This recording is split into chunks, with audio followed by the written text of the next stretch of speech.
এখন আমি যে গাড়ির মধ্যে কিন্তু এই নাই, ঠান্ডা নেই। হিটার চালাইছি একেবারে। এই যে একটা হুডি গায়ে দেওয়া সোয়েটার আছে, যথেষ্ট মনে হচ্ছে হুডি সোয়েটার খুলে ফেলে। আমি হিট আস্তে আস্তে কমাই দেবো, কমাই দিলে আর সমস্যা হবে না। এখন বাইরে কি অবস্থা দেখেন, বাইরে দেখেন খালি স্নো, রাস্তার দুই ধারে স্নো।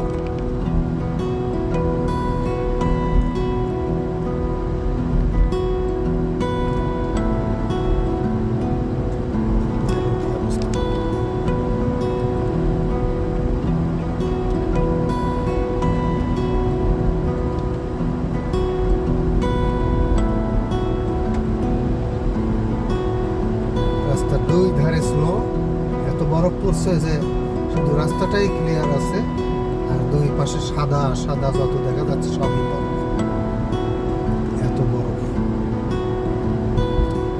আমাকে খুব সাবধানে গাড়ি চালায় যেতে হচ্ছে, কারণ স্লিপ করে। এই বরফের পানি যে রাস্তায় আছে এগুলো স্লিপ করে।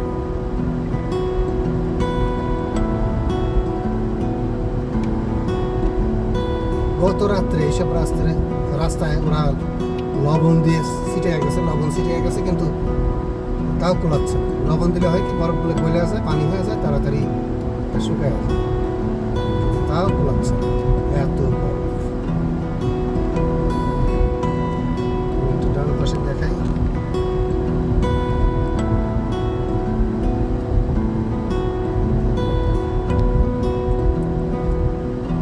বাম পাশের যে গাড়িগুলো দেখা যাচ্ছে বাসাতে, যেসব গাড়িগুলো এখনো বাসাতে আছে তারা আজকে কাজেই যায় এই বরফের চাপে।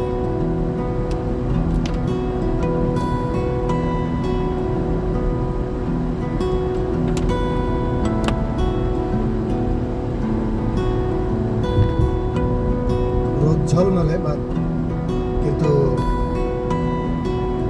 ডিগ্রি তো হলো 0 ডিগ্রি সেলসিয়াস এখন চলতেছে, এত শীত।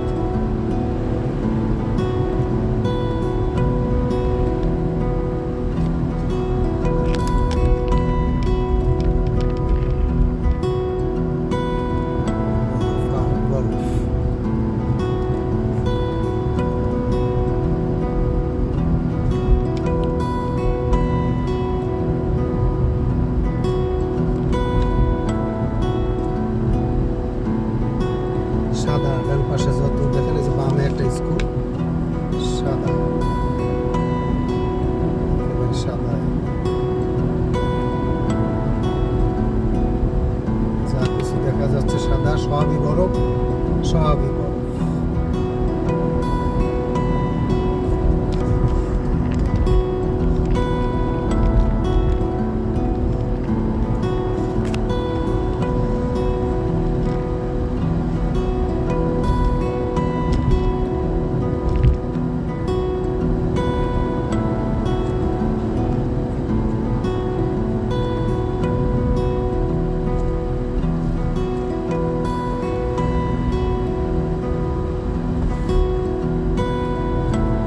রাস্তা দেখলেন এক বেটায় হেঁটে যাচ্ছে, হয়তো গাড়ি ঘোড়া ওনার নাই, অথবা কাছেই কাজ, হেঁটে যাচ্ছে, ওকে দেখে গাড়িটা স্লো করলাম। দেশের নিয়ম থেকে কেউ হেঁটে গেলে তাকে দেখে গাড়িটা স্লো করে আস্তে করে ক্রস করতে হবে।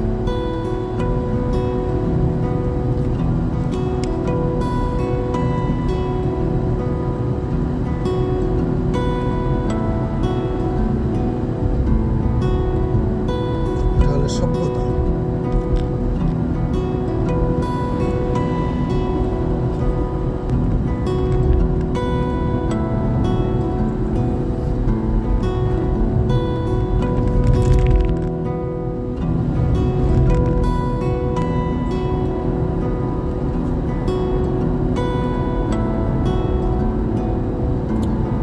বাড়ি ঘরের যেসব চারপাশে যত সাদা দেখছেন সবই বরফ, বরফ যে জমে আছে, তার মানে আমরা সবাই বরফের মধ্যে বাস করছি।